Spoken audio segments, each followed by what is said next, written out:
그날 밤 그가 저를 죽일지도 모른다는 생각이 들었습니다. 처음엔 모든 것이 완벽했어요. 나이를 초월한 사랑, 둘만의 행복한 시간. 하지만 첫날 밤 이후 모든 것이 변했습니다. 오늘 사연은 강연자 씨의 사연입니다. 사연 시작 전 구독과 좋아요 버튼 눌러주시면 사연의 재미가 2배가 된답니다. 오늘의 사연 시작하겠습니다. 안녕하세요. 저는 올해로 75살이 된 강연자라고 합니다. 젊었을 때부터 한 남자를 만나 가정을 꾸렸고 긴 세월을 함께 했습니다. 하지만 몇 년 전 남편이 병으로 세상을 떠나면서 혼자가 되었습니다. 외롭긴 했지만 자식들도 모두 독립했고 경제적으로도 부족함 없이 살아갈 수 있었습니다. 남편이 남긴 작은 건물과 안정적인 연금 덕분에 평온한 노후를 보낼 수 있었지요.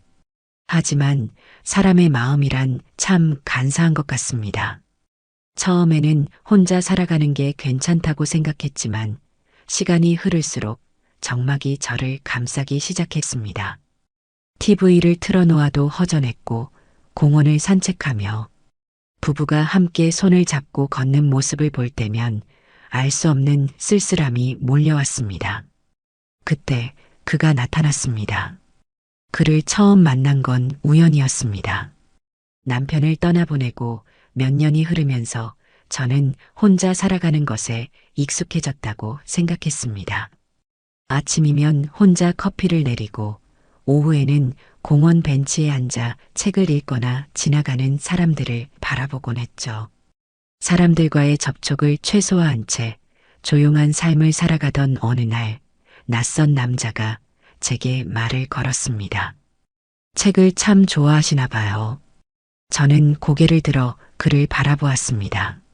40대 후반으로 보이는 젊은 남자가 저를 향해 밝게 웃고 있었습니다. 저는 순간 당황해 시선을 피했습니다. 평소라면 간단한 대답만 하고 다시 책으로 시선을 돌렸겠지만 이상하게도 그의 따뜻한 미소와 부드러운 목소리가 신경 쓰였습니다.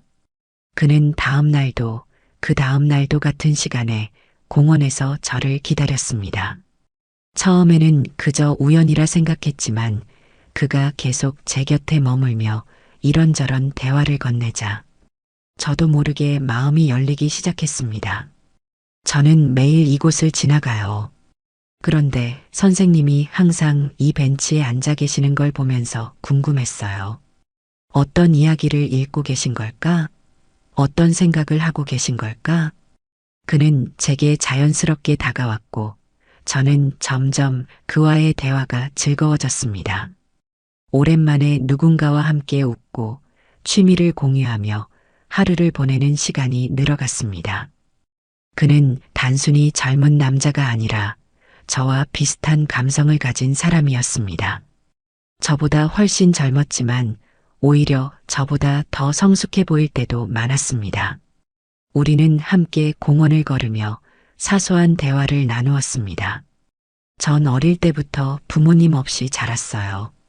그래서인지 따뜻한 가정을 가진 사람들이 부러웠어요. 저는 가족을 지키기 위해 평생을 살았어요. 그런데 정작 남편이 떠나고 나니 제 인생에 아무것도 남지 않은 것 같은 기분이 들어요. 그는 저의 외로움을 이해해 주었고 저는 그의 공허함을 공감할 수 있었습니다. 우리는 점점 서로를 특별한 존재로 여기게 되었습니다. 그러던 어느 날 그가 저를 바라보며 조심스레 말했습니다. 선생님, 아니, 이젠 그렇게 부르고 싶지 않아요. 저는 당신이 좋아요. 저는 순간 심장이 멎는 듯 했습니다. 너무 어린데 나 같은 사람이 무슨. 나이는 숫자에 불과해요. 중요한 건 우리가 함께하는 시간이잖아요. 저는 당신과 있으면 너무 행복해요. 그는 저를 향해 진심을 담아 말했습니다. 그날 이후 우리는 더욱 가까워졌습니다. 저는 그와 함께 있는 시간이 너무도 행복했습니다. 밤늦게까지 전화로 대화를 나누고 공원에서 손을 잡고 산책을 하며 때로는 작은 카페에 앉아 커피 한 잔을 나누기도 했습니다. 그의 따뜻한 손길과 다정한 말투는 저를 다시 젊은 시절로 돌아가게 만들었습니다. 하지만 우리의 관계가 깊어질수록 주위의 시선은 따가워졌습니다. 어머니, 대체 왜 그러세요? 그 사람 너무 어려요. 사람들이 뭐라고 하는지 아세요? 어머니 돈 보고 접근한 거 아니냐고요. 자식들은 계속 반대했지만 저는 그들이 괜한 걱정을 하는 것이라고만 생각했습니다. 너희는 몰라. 성준 씨는 진심이야. 나를 돈으로 보는 사람이라면 이렇게 정성을 다할 리가 없잖아. 제가 그렇게 말하면 성준 씨는 제 손을 꼭 잡으며 따뜻하게 웃었습니다. 걱정하지 마세요. 사람들이 뭐라고 해도 저는 당신을 사랑하니까요. 그 말을 듣는 순간 저는 눈물을 삼켰습니다. 사람들은 몰라도 저는 그의 진심을 알 수 있다고 생각했으니까요. 그리고 마침내 저는 모든 반대를 무릅쓰고 그와 결혼을 결심했습니다. 그래, 나도 한 번쯤은 내 감정을 따라가 보고 싶어. 결혼식 날 성준 씨는 환한 미소로 저를 바라보며 손을 내밀었습니다. 저는 그의 손을 꼭 잡고 이제 더 이상 외롭지 않을 거라고 믿었습니다. 하지만 결혼식이 끝난 후 그날 밤, 첫날 밤이 되자 모든 것이 이상해지기 시작했습니다. 결혼식이 끝나고 우리는 신혼집으로 들어섰습니다. 오늘 정말 행복했어요. 우리 결혼식 너무 아름다웠죠? 성준 씨는 부드러운 미소를 지으며 제 손을 살며시 잡았습니다. 저는 그 미소를 보며 속으로 되뇌었습니다. 이제 외로울 일은 없을 거야. 나도 사랑받을 자격이 있는 사람이야. 신혼집은 제가 오래전부터 살던 집이었습니다. 남편이 떠난 후에도 이 집에서 살아왔기에 익숙한 공간이었지만 오늘만큼은 모든 것이 새로워 보였습니다. 이제부터 이 집에서 새로운 인생이 시작될 테니까요. 하지만 그날 밤 어쩐지 불길한 느낌이 스며들었습니다. 방에 들어선 성준 씨는 침대 옆에 앉아 조용히 넥타이를 풀고 있었습니다. 그는 여느 때와 다름없는 모습이었지만 저는 이상하게도 그가 어색해 보였습니다. 결혼 전까지 늘 다정하고 다가오던 남자가 오늘은 유난히 조용하고 무언가를 깊이 생각하는 듯한 표정이었습니다. 왜 그래요? 제가 조심스레 물었습니다. 그는 살짝 놀란 듯 저를 바라보며 피식 웃었습니다. 아니요, 그냥 아직도 실감이 안 나서요. 우리가 정말 부부가 되었다는 게요. 그 말은 충분히 설득력 있어 보였지만 저는 알 수 없는 이질감을 느꼈습니다. 뭔가 설명할 수 없는 기묘한 감각이 제 피부를 타고 올라왔습니다. 저는 씻고 오겠다며 욕실로 들어갔습니다. 따뜻한 물이 쏟아지는 샤워기 아래 서 있으면서도 이상하게 마음이 놓이지 않았습니다. 왜일까요? 결혼식까지 무사히 끝났고 이제 행복한 순간이 찾아와야 할 텐데 그런데도 알 수 없는 불안감이 가슴을 두드렸습니다. 샤워를 마치고 나오니 성준 씨는 침대에 앉아 있었습니다. 하지만 그는 저를 보고 있었습니다. 아니, 빤히 바라보고 있었습니다. 불을 끄지도 않은 채 그는 마치 무언가를 기다리는 듯한 눈빛으로 저를 바라보고 있었습니다. 왜 그러고 있어요? 제가 애써 웃으며 물었지만 그는 아무 대답 없이 한참을 가만히 저를 바라보더니 조용히 고개를 저었습니다. 그냥 아름다워서요. 그는 나지막이 속삭였습니다. 하지만 저는 그 말이 기분 좋게 들리지 않았습니다. 그의 시선이 이상했습니다. 마치 제 얼굴이 아니라 제 존재 자체를 꿰뚫어 보는 것 같은 느낌이었습니다. 저는 애써 미소를 짓고 침대에 들어갔습니다. 긴장한 탓인지 몸이 뻣뻣하게 굳었습니다. 옆에 누운 성준 씨는 아무 말도 하지 않았습니다. 저는 그의 온기를 느끼며 마음을 편히 가지려고 노력했습니다. 하지만 그는 잠들지 않았습니다. 시간이 지나도 그는 가만히 누워 있을 뿐이었습니다. 저는 눈을 감았다가 떴다가를 반복하며 뒤척였지만 옆에 있는 그가 미동도 하지 않고 있는 것이 점점 신경 쓰이기 시작했습니다. 왜 안 자지? 피곤할 텐데. 그렇게 몇 시간이 흘렀을까요? 깊은 밤, 저는 갑자기 오싹한 느낌에 잠에서 깼습니다. 이상했습니다. 몸이 싸늘했고 등줄기를 따라 알 수 없는 서늘한 공기가 스며들었습니다. 그 순간 저는 충격적인 광경을 목격했습니다. 성준 씨가 침대 끝에 앉아 저를 내려다보고 있었습니다. 그는 불도 켜지 않은 어둠 속에서 저를 가만히 바라보고 있었습니다. 움직이지도 않은 채 조용히. 저는 심장이 멎는 것 같았습니다. 숨도 제대로 쉴 수 없었습니다. 성준 씨? 제 목소리는 떨렸습니다. 그는 아주 천천히 고개를 갸우뚱하며 웃었습니다. 왜요? 깼어요? 그의 목소리는 낮고 부드러웠지만 저는 이상하게도 두려움이 밀려왔습니다. 왜 거기 앉아 있어요? 그냥. 그는 천천히 대답했습니다. 그냥 당신을 보고 있었어요. 그 말이 떨어지는 순간 온몸에 소름이 돋았습니다. 왜요?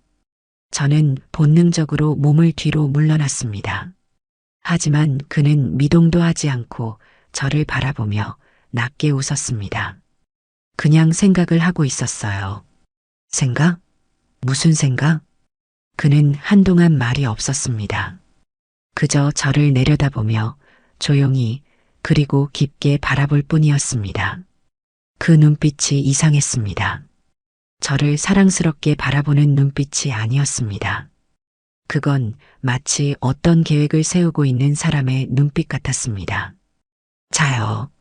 너무 긴장하지 말고. 그는 그렇게 말하고는 다시 침대에 누웠습니다. 하지만 저는 도저히 잠을 잘 수 없었습니다. 이상합니다. 너무 이상합니다.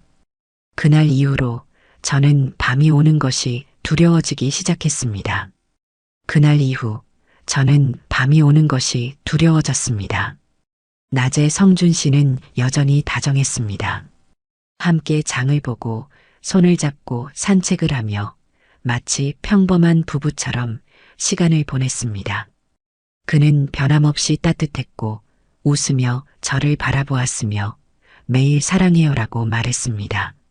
하지만 밤이 되면 그는 달라졌습니다. 그는 밤마다 깊이 잠들지 않았습니다. 처음에는 피곤해서 그런가 보다 했습니다. 하지만 이상했습니다. 저는 한밤중에 잠에서 깰 때마다 그가 항상 깨어 있는 걸 발견했습니다. 침대에 누워 있거나 창문 앞에 서 있거나 때로는 어둠 속에서 조용히 저를 바라보고 있었습니다. 어떤 날은 새벽 3시였습니다. 꿈에서 깨어 찬물을 한 잔 마시려고 침대에서 일어나려 했을 때 저는 곧바로 얼어붙었습니다. 성준 씨가 방 한구석에 서 있었습니다. 불도 켜지 않은 채 가만히 벽을 등지고 서 있었습니다. 성준 씨? 그는 아무런 대답도 하지 않았습니다. 그저 조용히 서 있었습니다. 그의 등이 보였지만 저는 이상한 느낌이 들었습니다. 마치 돌아보면 안 될 것 같은 느낌이었습니다. 하지만 결국 참지 못하고 조심스레 다가갔습니다. 그때 그는 천천히 고개를 돌렸습니다. 왜 앉아요? 그의 목소리는 너무도 평온했습니다. 그건 내가 하고 싶은 말이에요. 저는 간신히 그렇게 말하며 침을 삼켰습니다. 왜 거기 서 있어요? 그는 아무 대답도 하지 않은 채 그냥 저를 바라봤습니다. 한참을. 그 순간 저는 본능적으로 알았습니다. 이 사람 뭔가 이상하다. 하지만 아무 말도 하지 못한 채 다시 침대에 누웠습니다. 그는 다시 천천히 침대로 돌아와 누웠습니다. 하지만 저는 도저히 잠을 잘 수 없었습니다. 그런 밤이 반복되었습니다. 성준 씨는 밤이면 자지 않았습니다. 아니, 자는 척을 했습니다. 하지만 저는 새벽이면 이상한 느낌의 잠에서 깼고, 그럴 때마다 그는 항상 깨어 있었습니다. 한 번은 화장실에 가려다 믿을 수 없는 장면을 목격했습니다. 성준 씨가 서랍을 열고 무언가를 꺼내 들고 있었습니다. 그가 들고 있던 것은 제 신분증과 통장, 그리고 재산 관련 서류였습니다. 순간 심장이 철렁 내려앉았습니다. 왜 내 서류를 보고 있지? 그는 고개를 돌려 저를 바라보았고 저는 얼어붙은 채 아무 말도 하지 못했습니다. 그는 미소를 지으며 태연하게 말했습니다. 아, 미안해요. 그냥 정리 좀 하려고요. 정리? 왜 내 서류를 정리해? 가슴속에서 무언가가 요동쳤습니다. 하지만 저는 애써 침착한 척했습니다. 다시는 내 서류에 손대지 말아줘요. 저는 단호하게 말하고 방으로 들어갔습니다. 하지만 그날 밤 저는 한숨도 잘 수 없었습니다. 며칠 후 저는 또 하나의 이상한 사실을 알게 되었습니다. 병원에 들렀다가 창구 직원이 조심스럽게 제게 물었습니다. 며칠 전에 건강검진 관련 서류를 떼가셨잖아요. 추가 서류 더 필요하세요? 건강검진 서류요? 저는 그 자리에서 얼어붙었습니다. 네, 며칠 전에 남편분이 오셔서 선생님 건강검진 내역과 병원 기록을 요청하셨잖아요. 순간 세상이 무너지는 것 같았습니다. 그걸 왜요? 아, 배우자가 요청하면 떼어갈 수 있어서요. 혹시 모르고 계셨어요? 그 말을 듣는 순간 머릿속이 하얘졌습니다. 성준 씨가 내 건강 상태를 몰래 조사하고 있었어? 온몸이 얼어붙은 채 은행을 나섰습니다. 그제야 모든 게 연결되는 것 같았습니다. 그의 수상한 시선, 그의 깊은 침묵, 그가 새벽마다 잠들지 않는 이유, 그가 내 서류를 뒤지던 모습, 설마 내가 아프길 기다리는 건가? 그 순간 한기가 등줄기를 타고 올라왔습니다. 불안감은 점점 커졌습니다. 그날 밤 저는 도저히 잠을 잘 수 없었습니다. 그리고 그때 저는 또다시 믿을 수 없는 광경을 목격했습니다.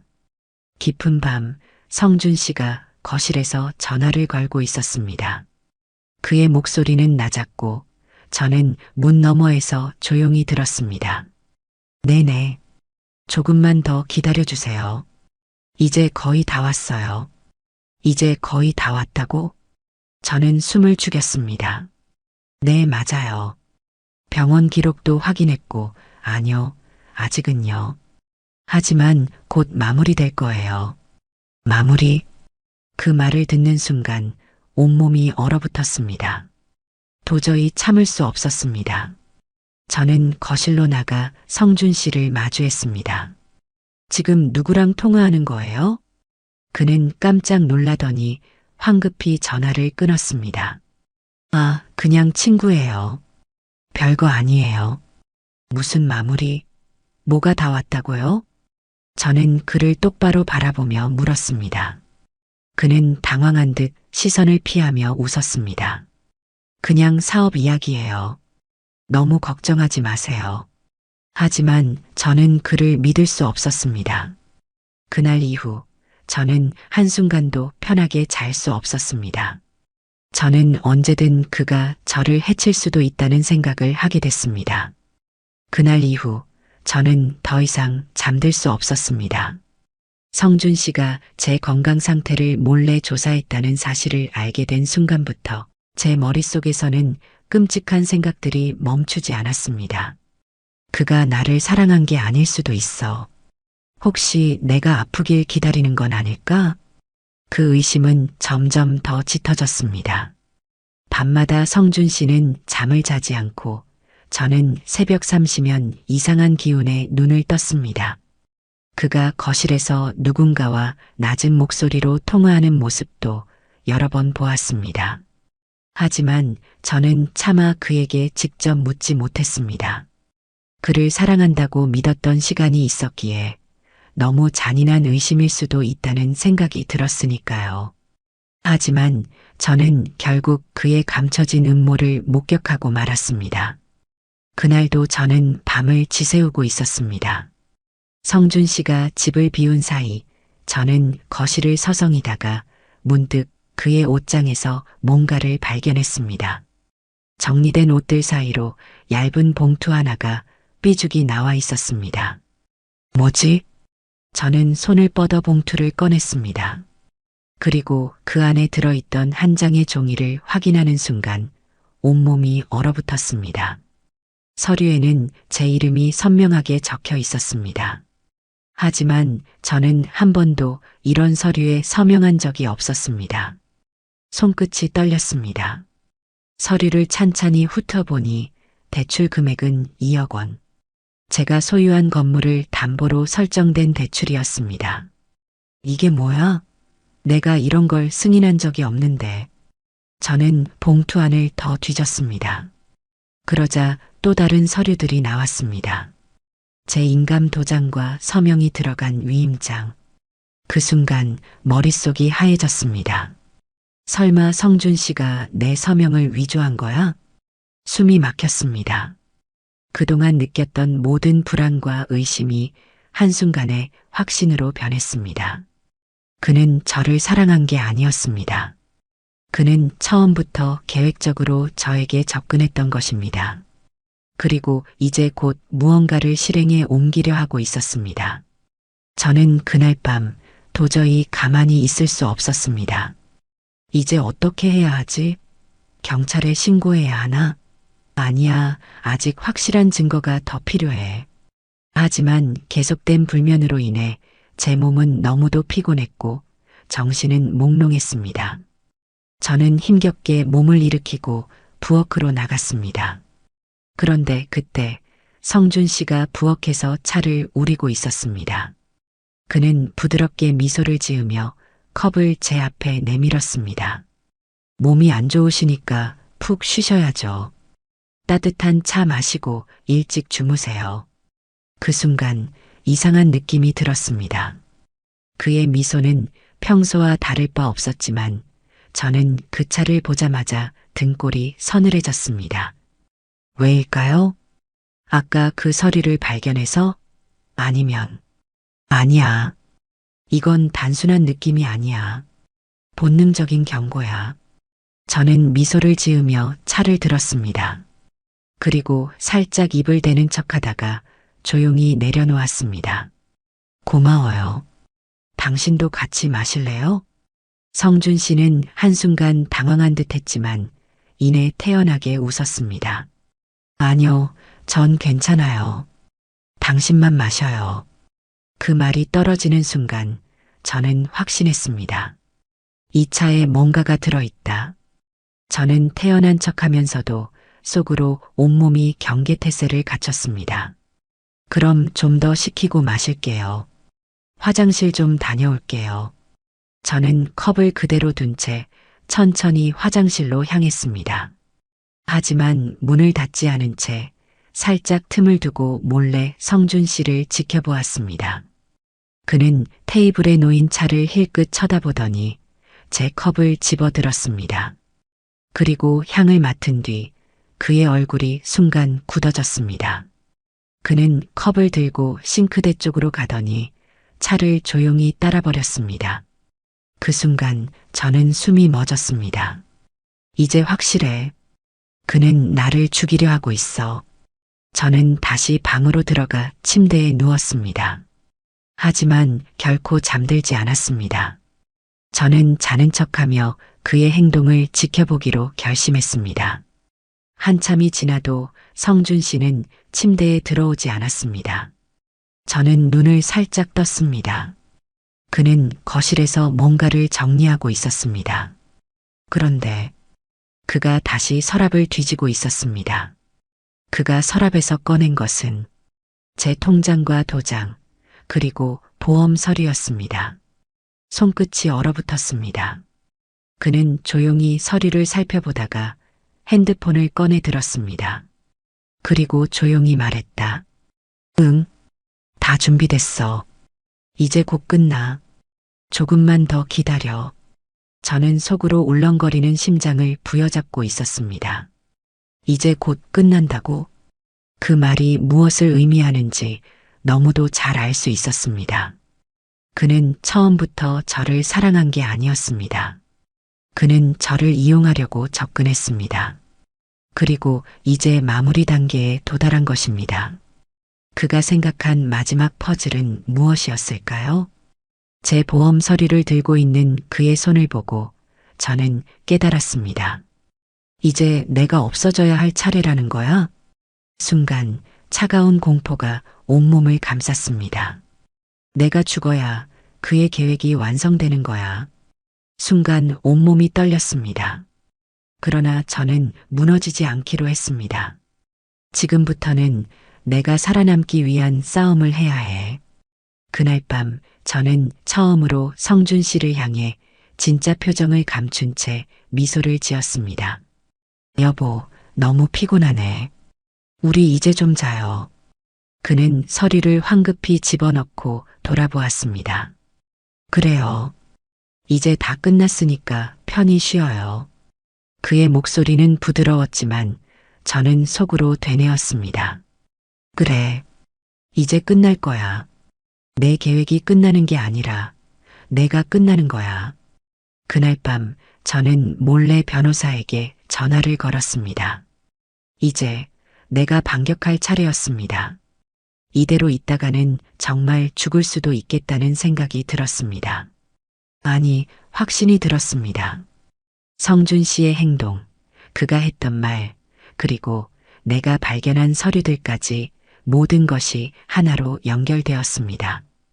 그는 처음부터 나를 사랑한 게 아니었습니다. 그는 내 돈을 사랑했고 내가 사라져야 그것을 온전히 가질 수 있다고 생각하는 사람이었습니다. 나는 더 이상 망설일 수 없었습니다. 그날 아침 나는 평소처럼 아무렇지도 않은 얼굴로 성준 씨에게 말했습니다. 여보, 나 오늘 친구 좀 만나고 올게요. 요즘 너무 집에만 있어서 답답했거든. 그는 내 얼굴을 찬찬히 살폈습니다. 마치 무언가를 의심하려는 듯이. 하지만 나는 태연하게 미소를 지었습니다. 그래요. 바람도 좀 쐬고 오세요. 근데 어디 가실 건데요? 그냥 근처 카페에서 점심이나 먹으려고. 그는 고개를 끄덕이며 다정한 미소를 지었습니다. 좋아요. 하지만 너무 늦지 말아요. 저녁엔 제가 맛있는 거 해줄게요. 나는 속으로 비웃었습니다. 그가 하는 모든 다정한 말들이 얼마나 위선적인지 이제는 너무도 잘 알게 되었습니다. 나는 가방을 챙겨 집을 나섰습니다. 하지만 곧장 카페로 가지 않았습니다. 택시를 타고 향한 곳은 법률사무소였습니다. 사무실 문을 열고 들어서자 젊은 변호사가 자리에서 일어나며 나를 맞이했습니다. 어떤 일로 오셨습니까? 나는 손에 꼭 쥔 서류 봉투를 테이블 위에 올려놓으며 말했습니다. 제 재산을 보호하고 싶어요. 그리고 남편을 고소하고 싶습니다. 변호사는 내 말을 듣고 순간 놀란 듯 나를 바라보았습니다. 남편을 고소하신다고요? 네. 저는 최근에 재혼했어요. 하지만 제 남편이 제 이름으로 대출을 받아 재산을 빼돌리려 한다는 사실을 알게 됐어요. 그리고 나는 잠시 말을 멈추고 숨을 깊이 들이마셨습니다. 입 밖으로 꺼내는 것조차 소름이 돋는 말이었습니다. 저를 죽이려고 하는 것 같아요. 그 말을 하자마자 손끝이 떨리기 시작했습니다. 하지만 변호사의 표정은 진지해졌습니다.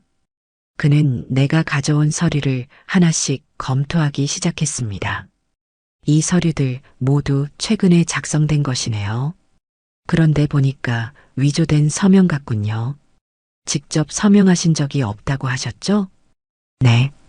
저는 이 서류를 본 적도 없어요. 제 인감도장도 남편이 가지고 있었어요. 변호사는 고개를 끄덕이며 말을 이었습니다. 이건 분명 법적으로 문제가 될 수 있는 사안입니다. 우선 가장 시급한 건 선생님의 재산을 보호하는 조치를 취하는 겁니다. 남편분이 마음대로 재산을 처분하지 못하도록 법원에 가처분 신청을 걸겠습니다. 가처분 신청이요? 네. 이 조치가 이루어지면 남편분이 임의로 재산을 팔거나 대출을 추가로 받는 것이 불가능해집니다. 그리고 동시에 형사고소도 진행할 수 있습니다. 사문서 위조와 사기 미수 혐의로 충분히 고소가 가능합니다. 나는 안도감에 눈을 질끈 감았습니다. 그렇게 해주세요. 최대한 빨리요. 변호사는 고개를 끄덕이며 서류를 정리하기 시작했습니다. 지금 바로 신청서를 작성하겠습니다. 그리고 혹시 남편분이 추가로 어떤 행동을 할 수도 있으니 앞으로는 조심하시고 절대 혼자 있지 마세요. 만약 위협을 느끼시면 즉시 경찰에 신고하시고요. 나는 순간 목이 메었습니다. 저도 무서워요. 남편이 그 사실을 알게 되면 더 무슨 짓을 할지 모르겠어요. 변호사는 따뜻한 눈빛으로 나를 바라보며 말했습니다. 걱정하지 마세요. 법적으로 보호받을 수 있습니다. 그리고 이제부터는 선생님이 아니라 우리가 이 문제를 해결해 나갈 겁니다. 그 말을 듣는 순간 나는 처음으로 조금이나마 안심할 수 있었습니다. 하지만 아직 끝나지 않았습니다. 나는 그와 같은 집에 살고 있었습니다. 변호사의 도움을 받아 재산을 보호할 수는 있지만 성준 씨가 이 사실을 알게 된다면 그는 분명 무언가를 더 계획할 것이었습니다. 집으로 돌아가는 길 나는 생각했습니다. 이제 내가 할 수 있는 일은 단 하나다. 그가 나를 해치기 전에 내가 먼저 그를 끝장내야 한다. 집으로 돌아가는 길 손끝이 얼어붙을 것 같았습니다. 심장이 쿵쿵 뛰었고 머릿속은 소용돌이 치는 생각들로 가득 찼습니다. 변호사에게 재산 보호 조치를 취하긴 했지만 아직 끝나지 않았습니다. 나는 아직도 그 남자와 같은 집에 있었습니다.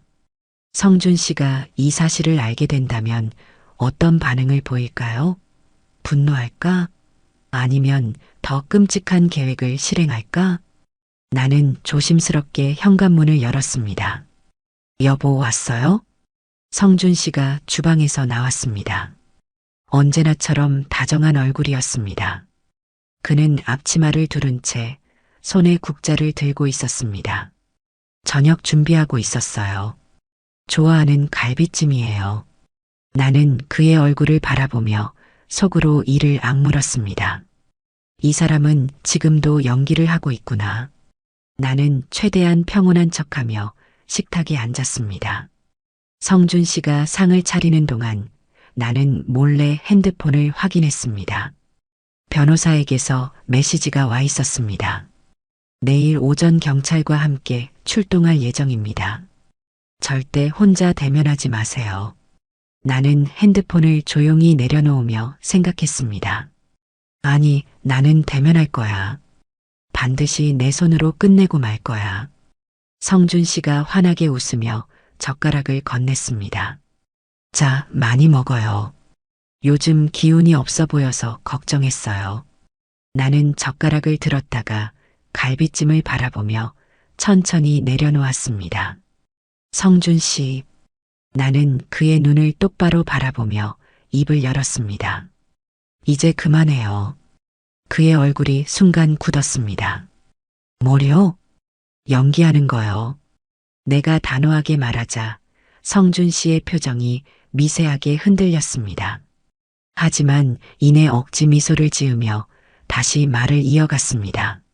무슨 말이에요? 갑자기 왜 그래요? 내 재산을 빼돌리려 한 거 이미 다 알고 있어요. 식탁 위의 공기가 얼어붙었습니다. 당신이 내 이름으로 대출을 받으려 했던 것도 내 건강 상태를 몰래 조사했던 것도 다 알아요. 성준 씨는 젓가락을 천천히 내려놓았습니다. 그리고 조용히 나를 바라보았습니다. 그의 눈빛이 달라졌습니다.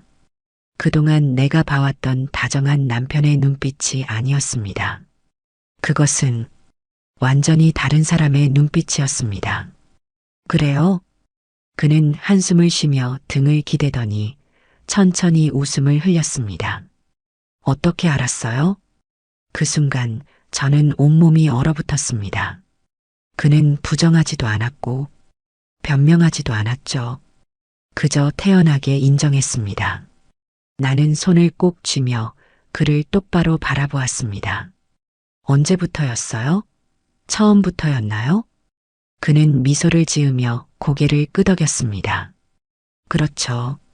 처음부터였어요. 내가 한숨을 쉬자 그는 덤덤한 얼굴로 말을 이어갔습니다. 당신은 완벽한 조건이었어요. 혼자 살고 있고 돈이 많고 믿음이 강한 사람. 그래서 날 속였군요. 속인 건 아니에요. 난 당신한테 정말 다정했어요. 그렇죠? 행복했잖아요. 나는 순간 구역질이 났습니다. 행복? 당신이 날 이용하는 줄도 모르고 사랑이라고 믿은 내가 한심하다고 생각하겠죠? 그는 미소를 지으며 고개를 갸웃했습니다. 한심하다고는 생각 안 해요. 당신 같은 사람은 많으니까. 사람은 원래 외로우면 눈이 가려지는 법이죠. 그 순간 나는 그의 얼굴을 잇는 힘껏 후려치고 싶었습니다. 하지만 참았습니다. 나는 더 큰 걸 준비하고 있었으니까요. 그러니까 이제 어떻게 할 거예요? 그는 태연하게 물었습니다. 나한테서 도망칠 거예요? 이혼할 거예요? 경찰에 신고할 거예요? 나는 고개를 저었습니다. 아니, 그냥 여기서 끝내려고요. 그는 순간 미간을 좁히며 나를 바라보았습니다. 그리고 그 순간 문이 벌컥 열리며 경찰들이 들이닥쳤습니다. 김성준 씨, 당신을 사기 및 사문서 위조 혐의로 체포합니다. 그 순간 그의 얼굴이 경악으로 굳었습니다. 뭐? 나는 천천히 자리에서 일어나 그를 내려다보았습니다. 당신은 나를 사랑한 게 아니야. 내가 가진 걸 사랑한 거였어. 성준 씨는 황급히 일어나 나를 향해 손을 뻗었습니다. 여보, 잠깐만. 오해해요. 이건 그냥 내가 얼마나 어리석었는지 알아요? 당신 같은 사람을 믿었다는 게 내가 얼마나 한심했는지. 나는 그를 차갑게 바라보며 말을 이었습니다. 하지만 난 당신보다 더 똑똑해요. 경찰들이 그를 제압하며 수갑을 채웠습니다. 성준 씨는 발버둥치며 외쳤습니다. 여보, 아니야. 난 당신을 정말. 그 입 닥쳐요. 나는 단호하게 말을 끊었습니다. 그동안 날 속이고 나를 죽이려 했으면서 감히 사랑 같은 말을 입에 올려? 나는 천천히 다가가 마지막 말을 던졌습니다. 내가 사랑했던 남자는 죽었어요. 아니, 처음부터 존재하지도 않았던 거겠죠. 그 순간 경찰이 성준 씨를 질질 끌고 나갔습니다. 나는 한동안 그 모습을 바라보다가 천천히 의자에 앉았습니다. 그리고 그제야 처음으로 마음이 편해졌습니다. 끝났습니다. 그 악몽 같던 시간이 이제 끝났습니다. 성준 씨가 경찰에게 끌려간 뒤 나는 그 자리에서 한동안 움직이지 못했습니다. 마치 몸이 굳어버린 것처럼 그가 마지막까지 내 이름을 부르며 외쳤던 말들이 공기 중에 잔상처럼 맴돌았습니다. 여보, 오해야. 나 정말 당신을 사랑한다고. 나는 천천히 눈을 감았다가 떴습니다. 이제 끝이었습니다. 나는 성준 씨를 사랑했다고 믿었고 그와 함께라면 외롭지 않을 거라고 생각했습니다. 하지만 그가 원했던 건 나 자신이 아니라 내가 가진 것들이었죠. 나는 그의 다정함에 속았고 그의 달콤한 말들에 흔들렸습니다. 그리고 그 대가는 참혹했습니다. 나는 손을 꼭 쥐었다가 다시 펼쳤습니다. 이제 더 이상 떨리지 않았습니다. 그동안 내가 얼마나 바보 같았는지, 얼마나 쉽게 이용당했는지 자책했던 시간이 있었습니다. 하지만 이제는 달랐습니다. 나는 더 이상 피해자가 아니었습니다. 나는 스스로 이 상황을 끝냈고 내 인생을 되찾았습니다. 나는 깊게 숨을 들이마셨습니다. 그리고 천천히 창문을 열었습니다. 따뜻한 햇살이 방 안으로 스며들었습니다. 나는 창문을 통해 하늘을 올려다보았습니다. 하늘은 맑았고 구름 한 점 없이 푸르렀습니다. 마치 나에게 새로운 시작을 축복이라도 해주는 것처럼 나는 더 이상 누구에게도 기대지 않는다. 내 인생은 내가 지킨다. 나는 이제 혼자였습니다. 하지만 외롭지는 않았습니다. 홀로 서는 것은 두려운 일이 아닙니다. 오히려 나는 지금이야말로 가장 강한 내가 된 것 같았습니다. 나는 다시 살아갈 것입니다. 다시 웃을 것이고 다시 행복할 것입니다.